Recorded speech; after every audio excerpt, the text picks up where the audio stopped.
Aê, bem-vindo de volta à nossa análise da lei de execução penal. Professora, parece que você tá mais animada agora. O que é? Elixir, gente, elixir da vitalidade, né? Aquilo que eu sou apaixonada, aquilo que me dá vida. Eu tenho até tatuado aqui, ó, gente. Café é vida. Mas, professora, achei que era café naquela caneca. Não, na caneca é água, tá? Porque professor que não toma água não tem voz, né, gente? Não só professor, qualquer profissional que usa da voz, né, que trabalha com a voz, um dos remédios essenciais, uma das coisas essenciais para manutenção da sua saúde vocal é a água. Então, assim, a água é o tempo todo, né? O café, inclusive, é prejudicial, tá, gente, para a voz durante as gravações. Mas, contudo, entretanto, todavia, como eu tenho aí uma qualidade vocal muito grande, não uma qualidade no sentido de ser bonito, né, gente? Mas no sentido de ser boa mesmo, dificilmente eu fico rouca, eu acabo me atrevendo aí no calorzinho do café no meio dessas aulas, né, da gravação das aulas. Mas, enfim, até porque eu não vivo sem café, gente, oh meu Deus, é um vício, realmente é um trem que, oh senhor, ó, só o cheiro já me dá aquele ânimo. Enfim, Carol Lacerda para vocês, retomando o nosso estudo da execução penal. Agora sim a gente vem com os estabelecimentos penais, aqueles estabelecimentos que estão previstos na lei de execução penal, que são trazidos aí para você, que você tem que saber, porque cada um deles custodia, cada um deles recebe um tipo de apenado, um tipo de condenado, né? Seja aí por questões de periculosidade, seja por questões de regime prisional, né, que é estabelecido a esse preso. Então acaba que cada um deles tem sua função e você precisa saber todos. Não é difícil mesmo, é bem facinho, melzinho na chupeta, tanto que vai ser bem tranquilo pra gente passar por essa etapa, ok? Podemos começar? Antes de entrar de fato nos estabelecimentos, eu vou trazer para vocês as observações gerais, as observações generalizadas sobre eles, tá? E na sequência eu entro um atrás do outro, engato e a gente vai fechar essa parte bem rapidinho. Tá ok? Qualquer dúvida que vocês tenham, me chama nas redes sociais, me chama aqui nos nossos fóruns. Eu estou disponível para responder a vocês aí quaisquer dúvidas que tenham, tá ok? Vem comigo de olho na tela. Primeiro a gente começa então com as observações, conforme eu disse a vocês. Mulher e o maior de 60 anos, separadamente, claro, né, gente? Você não vai colocar homens e mulheres juntos, são recolhidos em estabelecimento próprio e adequado à sua condição pessoal. Então, mulher tem que ter um estabelecimento prisional próprio para ele, e os maiores de 60 anos também tem que ter um estabelecimento prisional próprio para ele. 60, tá, gente? Não erra essa data aí, essa idade aí que a gente coloca aqui, tá? Mulheres e maiores de 60 anos, tá bom?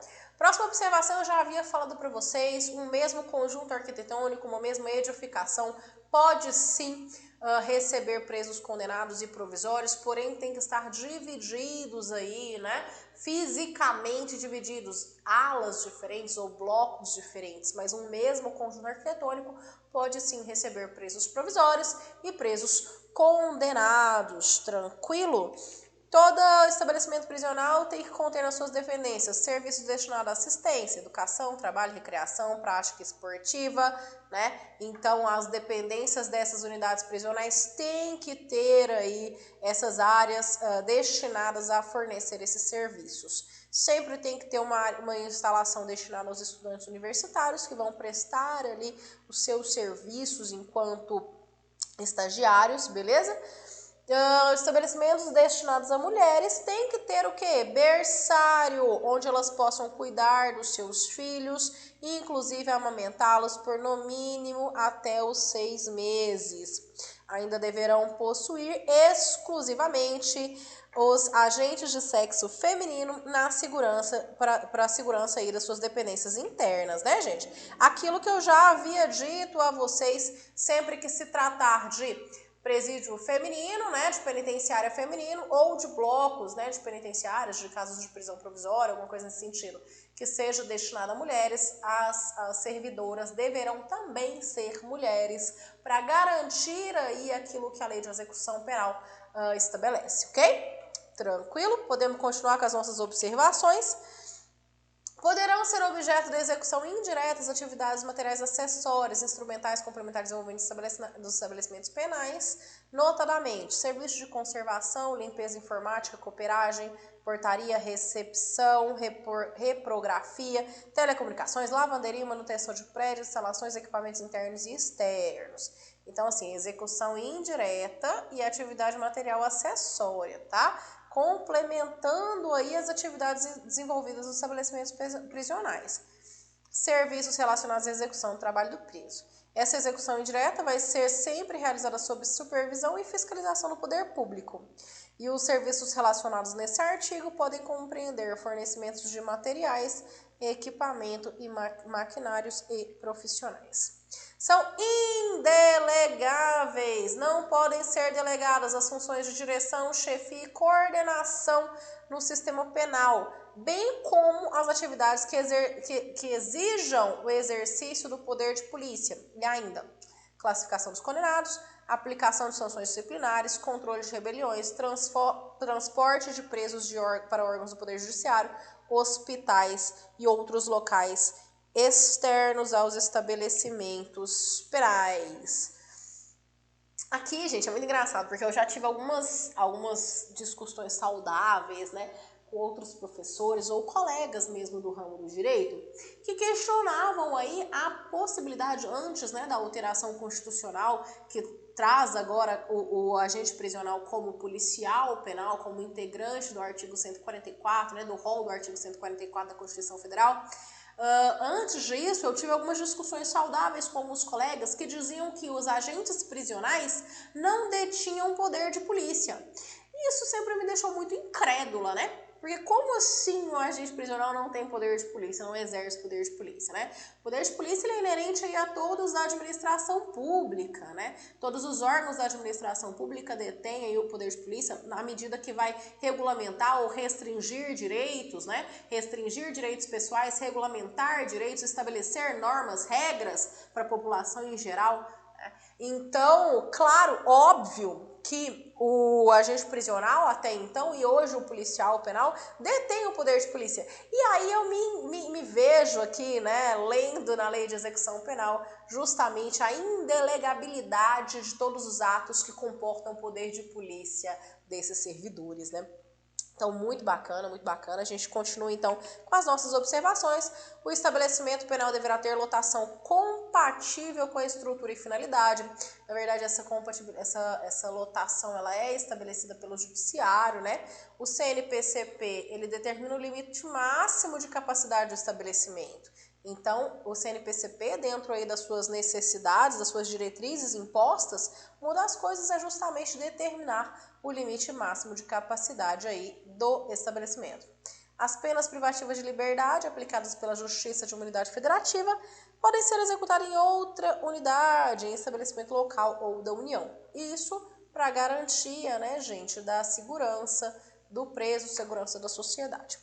A União Federal poderá construir estabelecimento penal em local distante da condenação para recolher os condenados, quando a medida se justifique no interesse da segurança pública ou do próprio condenado. Foi o que eu disse a vocês, né, gente, que quando existem as construções dos presídios federais, na verdade, né, e a prática o cumprimento do RDD nesses presídios federais, quando da necessidade justamente para a manutenção da ordem, para a manutenção da disciplina, da segurança, tanto da administração prisional, tanto dos presídios, quanto da sociedade em geral, né? Essas penitenciárias federais acabam sendo construídas em locais mais afastados mesmo. Por quê? Para garantir essa segurança, gente. A segurança pública, a garantia da ordem pública, da segurança da sociedade em geral, ela justifica muito os atos da administração pública, inclusive a construção desses presídios em locais mais afastados, tá bom? E logo daqui para frente você vai ver o porquê dessa justificativa da lei de execução penal. Porque, na verdade, a gente seria óbvio pra gente, né? Se a gente for pensar, você fala, pô, é óbvio, né? Muito óbvio. Para garantia da segurança pública, a gente constrói um pouco mais afastado.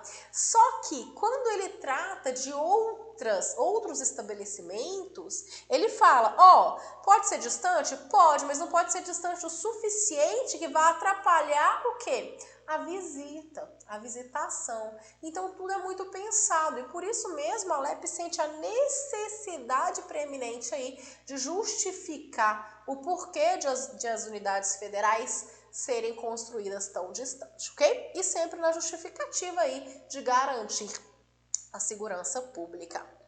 Então a gente passa a tratar aí do primeiro estabelecimento, que é a penitenciária.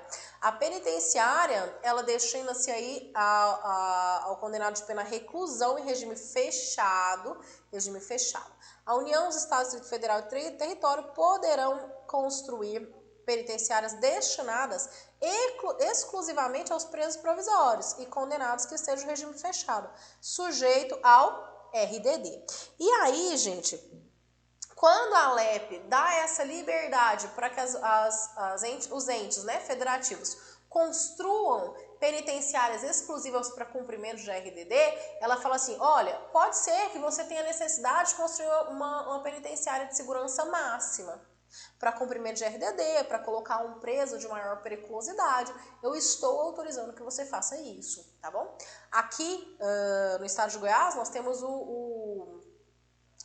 temos o complexo prisional de Aparecida de Goiânia e lá tem o núcleo de custódia, que é justamente destinado a RDD e ao cumprimento dessas pessoas que têm um pouco mais de periculosidade, tá bom? Inclusive veio do interior cumprir RDD aqui sem problema, sem nenhum tipo de transtornos, ok? Continuando na penitenciária, o condenado será alojado em cela individual que conterá dormitório, aparelho sanitário e lavatório. São requisitos básicos da unidade celular. Salubridade do ambiente, pela ocorrência de fatores de aeração, insolação e condicionamento térmico, ou seja, ar, sol e a questão da temperatura adequada à existência humana, e a área mínima de 6 metros quadrados. Deixa eu falar uma coisa para vocês. Vocês já viram isso aqui na prática? Alojamento individual? Acho que não, hein? Mas da mesma forma que as regras mínimas exigem o alojamento individual, a Alep também exige, tá bom?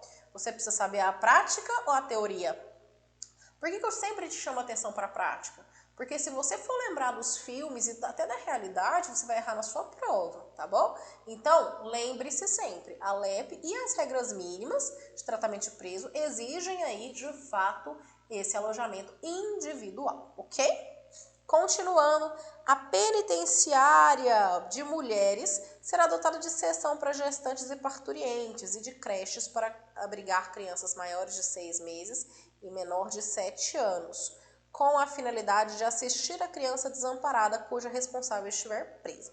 São requisitos básicos da seção e da creche: atendimento por pessoal qualificado, horários de funcionamento que garanta a melhor assistência à criança e sua responsável. Gente, eu não sei se vocês já viram, né, a nossa específica de direitos humanos, mas lá nas regras mínimas de tratamento de presos, eu falo exatamente isso para vocês. Lá ele não fala qual é o limite de idade, né, que é necessário ou que é possível que a presa mantenha o seu filho junto de si. Mas ela fala que existe sim a possibilidade, de acordo com o que for melhor para a criança, da manutenção dessa criança junto com a mãe que está presa. E aqui a Alep ela traz a idade, né? Cuidado para não confundir, porque lá nas regras mínimas não tem uma idade máxima. Aqui na Alep tem. A nossa legislação nacional, ela estabelece a idade. No mínimo 6 meses para amamentação, isso é normal, porque é a idade mínima para amamentação garantida pela Organização Mundial da Saúde, né, gente? A OMS.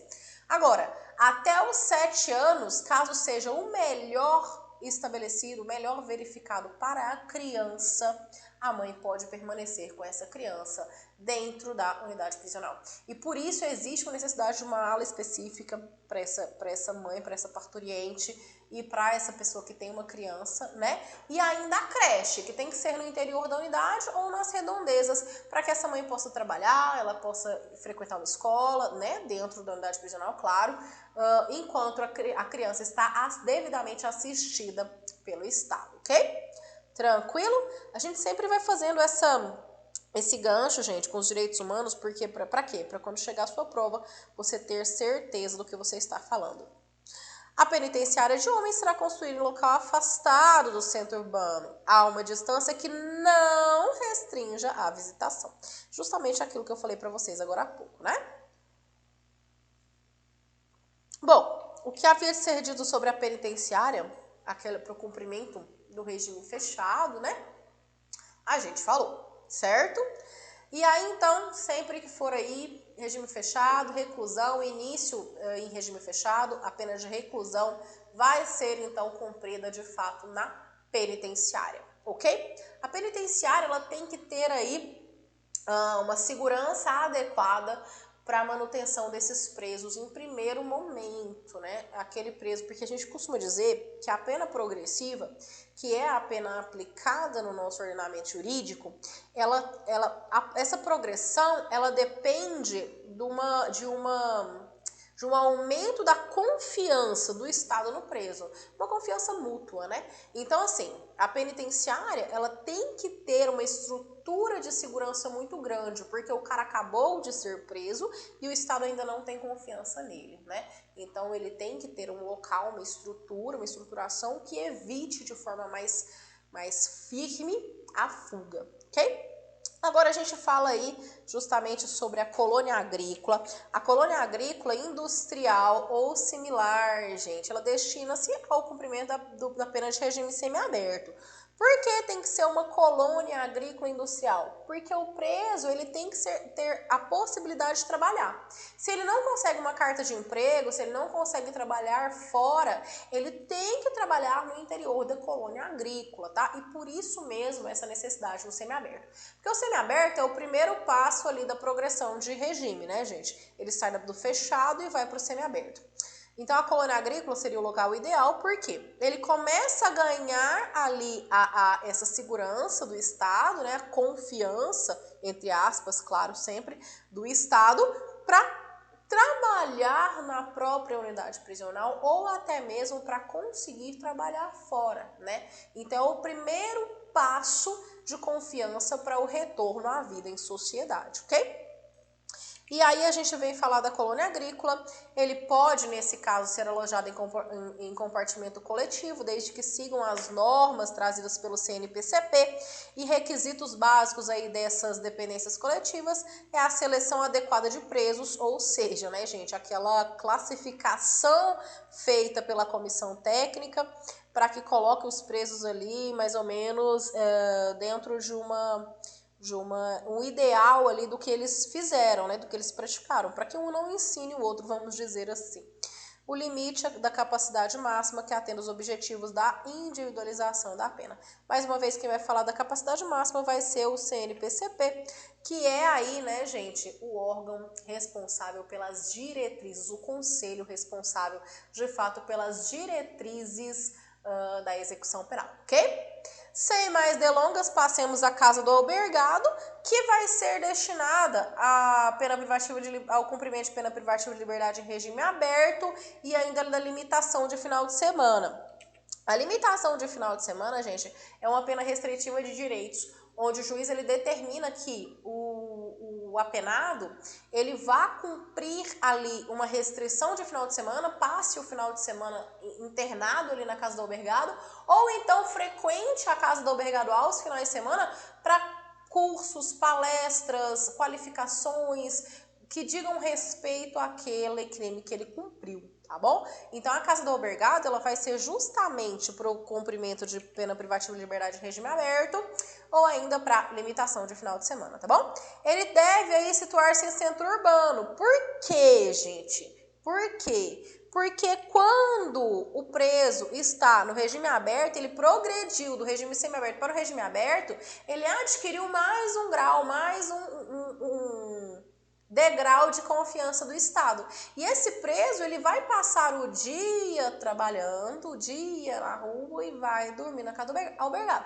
Então, na real, ele precisa ter facilitação para chegar ao local de trabalho dele, entende? Ele tem que estar num centro urbano, por quê? Porque ele tem que pegar ônibus ali perto, ele tem que pegar um metrô ali perto, né? Ele tem que estar mais próximo possível do seu local de trabalho, beleza?